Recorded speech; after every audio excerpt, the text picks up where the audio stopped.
CFO Studio is sponsored by Real Estate Strategies Corporation, advisors to CFOs, management, and boards of directors in the acquisition and disposition of leased and owned real estate. Visit us online at realstrat.com.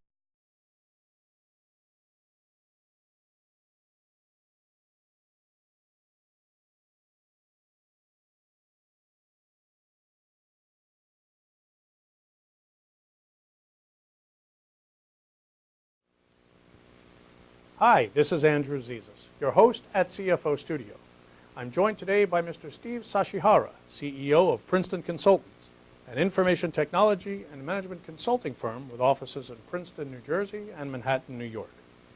The Wall Street Journal has called Princeton Consultants' project work revolutionary.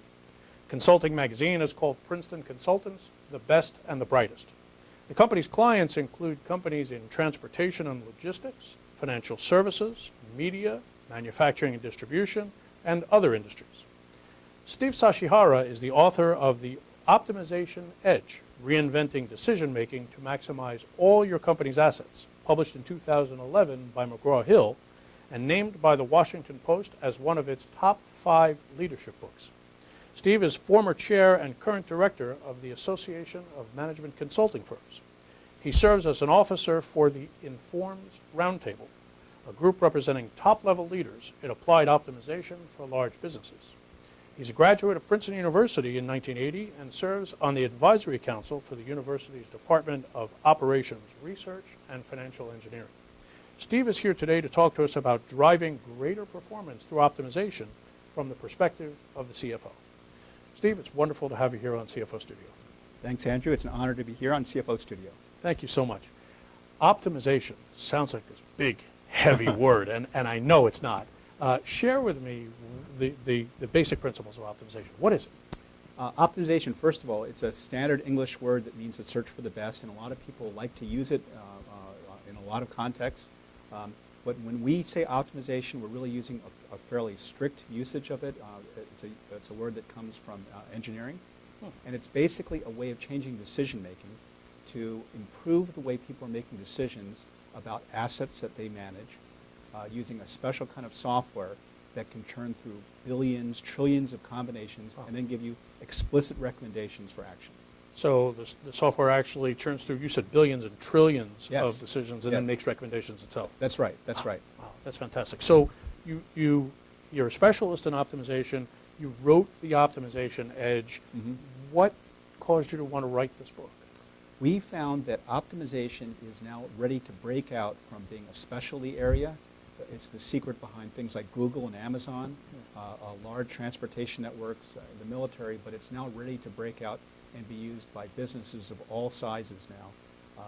And when we looked for a book that we could give our executives to tell them what it was, we just couldn't find one. So we thought, let's just write our own. And it's really trying to make optimization understandable by the executive. Not the specialist, not the technician, but by the general manager, the CFO, the chief operating officer. We're trying to make the light bulb come on so they can understand, so that's what optimization is.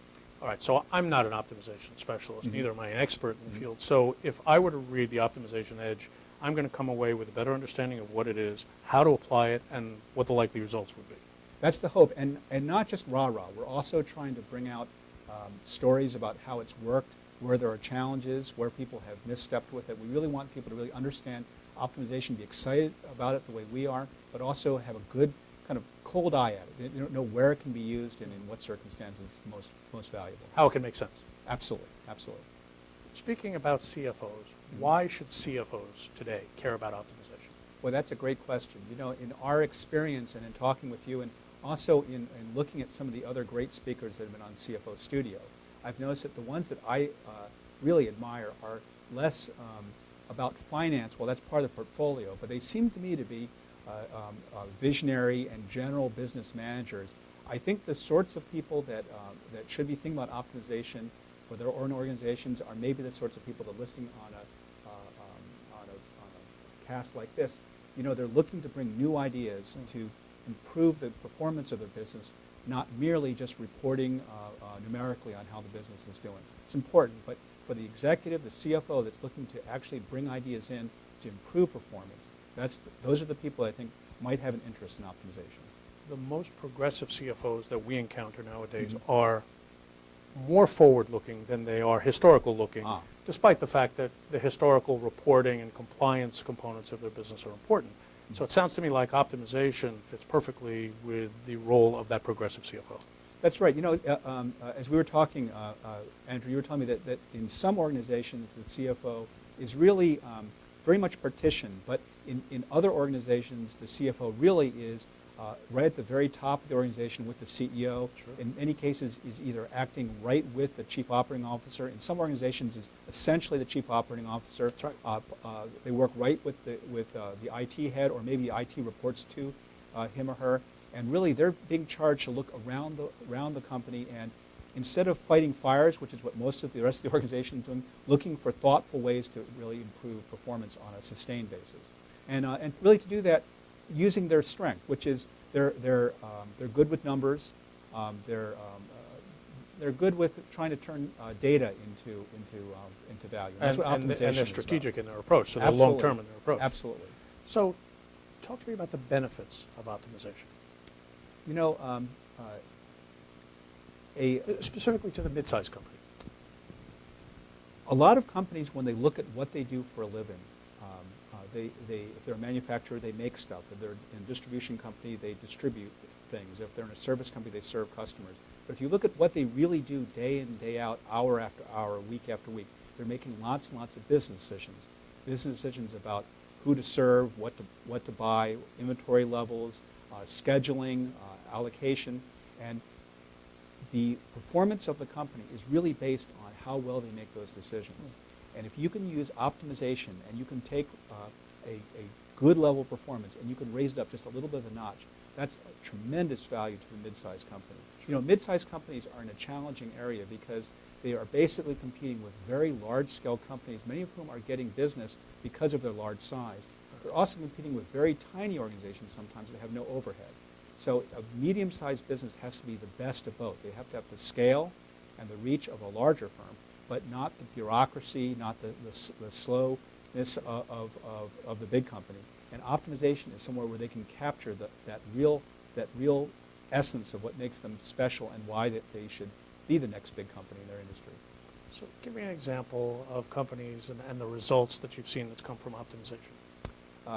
One of my favorite clients, and we love all of our children equally, but I love this company because they are in the printing business. They're one of the nation's largest printing companies, and I love it because it's such a hard business. Now, a lot of people believe they're in hard business. Printing is truly a tough business. There are thousands and thousands of literally mom and pop printers. There's only a handful of major printers, of which this company is one, and they have spent years with every program known to man, every management consulting firm you can name. They've done Lean, they've done Six Sigma, they've done Total Quality, they've bought ERP, they've done everything, and they're just trying to squeak a tiny bit more performance out of their assets. If you looked at them from a top-line point of view, I think you would call them a large company. They're well over $1 billion, a few $1 billion in sales. But really, if you look at their bottom line, they're maybe a little bit more like a mid-sized company because printing is such a razor-thin margin. Sure. And so the fun thing about this company for us was their belief that there really wasn't anything new to bring to that. They'd spent so much time trying to squeeze every little bit out, and to them a win was 0.1%, just a fraction of a percent in some area. With optimization, we were able to find that they had 3, 5, 7% unused assets. Wow. In areas that they thought, no, we were absolutely at 100%, 99.9% utilization. And the transformation that enabled wasn't just a win for optimization. It really tilted their whole thoughts about how we measure how utilized we are and really what the organization was possible, what was possible for the organization. They ended up buying their next largest competitor. So a real great success story. And we had a part of that win, but we weren't solely the whole win. We were part of really a revolution in that company. It was really a lot of fun. That's tremendous. When you're telling me that they're looking for 0.1 of a point and optimization yielded 5 and 7% results. Yes, isn't that great? It's tremendous. Yeah. That's wild. That's wild. So from the CFO's perspective, how does a CFO go about identifying optimization opportunities? Because this is a new concept to a lot of companies. Yeah. One thing that we say about optimization, we use the word asset, and I want to make an apology to my financial colleagues, the CFOs. We don't necessarily mean asset, balance sheet assets or GAAP assets. Of course, those matter. So if you are a capital-intensive company, then you have very large investments in capital machinery and facilities and transportation assets, vehicles. You can optimize decisions about that. But there are also non-balance sheet assets, and by asset we might mean anything valuable that you have some control over. So if you are a service business, the time of your people, how you schedule them, how you allocate them, also your contractors.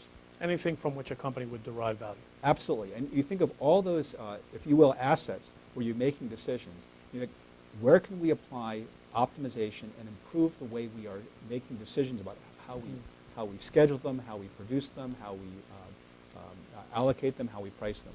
And that's really where optimization is having a big inroads now. Is optimization an approach that can be addressed from within? Does a CFO need to go outside for optimization assistance? Optimization right now is a hyper specialty. There are university degrees in it, and it's something that really, if the CFO and their organization have that expertise in the organization, then by all means. But in general, they're advised to go outside and find real experts to bring that in and help them. What the CFO and their organization brings is they bring the subject matter expert about their own business, and nobody knows their business better than they do. But usually what they want to do is they want to go out and get optimization experts as well to come in and sort of form that as a team. So in most, I would imagine in most mid-sized companies, they probably don't have a lot of optimization experts living within the organization. Depending on the company. If the company is involved in high-end logistics, then they might have optimization people. Okay. But in general, that's right. In general, they go to the outside and find experts, either consultants or university professors. Steve, optimization is not a new concept. We've talked about this before in that it's been around since the 1940s. Absolutely. It's being deployed now by some best-in-class companies, some fast-growing companies, even small, innovative companies. If that's the case, it's been around for so long, it's not a new idea, why isn't every enterprise deploying optimization? That's a great question, Andrew. There have been three things that are holding back optimization. Optimization is fantastic. It can give you not just a good schedule or a better schedule. It can give you the best possible schedule. It can give you the best possible pricing, the best possible allocation. So, right, why isn't everyone using this? In areas where they have been able to use it, it was invented during World War II for logistics, and is largely credited with some of the great victories we had in inventing modern logistics. It's been used in high-end transportation networks and in broadcast networks. So in the places where it can be used, it's really changed the game. But there have been three things that have been holding it back. One is, in almost every business decision, we need to take data and then use that in the optimization program. And most companies didn't have the data that was necessary to use to make the optimization work at the time the decision was being made. And in most of the companies now that we're looking at, in the last 3, 5, 8 years, sometimes in the last couple of years, they've now invested in the technology, the information technology, and they are swimming in data. So data, which was always necessary for optimization, is now there for the asking. In fact, most companies have all the data they need. So a company embarking on an optimization program does not need to invest typically in an information gathering procedure, because you're saying the information's there, the data's there. Which is wonderful. A second thing that's been holding companies back and making optimization everywhere is, we've been hearing for a long time that computers are getting faster and faster and faster, that the laptop you have is a supercomputer from 5 years ago, that the smartphone you have is a laptop of a couple years ago. And more powerful than the first lunar module. Absolutely. But to be honest, a lot of what we've been using computers for, it doesn't need to be that much faster. You get it for free, so why not? If I'm working on a spreadsheet, sending an email, doing a PowerPoint presentation, the fact that my computer is a bazillion times faster, it's fast enough. But with optimization, and here's my point, optimization is very, very hungry for computers. In fact, it's probably the most compute-intensive application out there. When a bunch of scientists at Bell Labs here in Jersey tried to prove that they could beat a chess master with a computer, most of their work was in building the computer. It was a very, very large-scale so-called parallel processing computer. And so what's really held optimization back is you had to be rich enough. You had to have big enough stakes to get all the data there and to afford the computer power. Now computer power is so available to us that you have college students, you have high school students putting together cloud apps and running on the Amazon cloud and putting the expense, they're not buying data centers, they're putting that expense on their Visa and MasterCards.